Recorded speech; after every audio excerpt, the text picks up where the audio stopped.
Hi Ruskin, how you doing this fine evening? The National Weather Service in Ruskin has issued a special marine warning for coastal waters from Englewood to Tarpon Springs, Florida, out 20 nautical miles. Waters from Englewood to Tarpon Springs, Florida, out 20 to 60 nautical miles. At 11:15 p.m., a severe thunderstorm capable of producing waterspouts was located 25 nautical miles west of Lake Marquis, moving east at 30 knots. Hazard, It's not even waterspouts midnight and wind yet. gusts to 40 knots. Source, radar. Impact, waterspouts can quickly form and capsize boats, damage vessels, and create suddenly higher waves. Make sure all on board are in a secure location and wearing life jackets.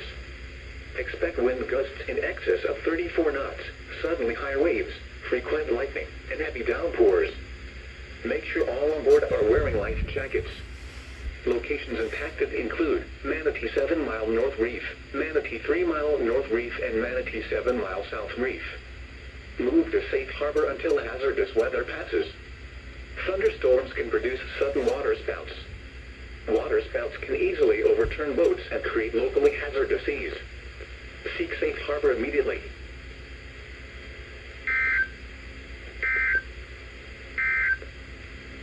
Your coastal waters forecast for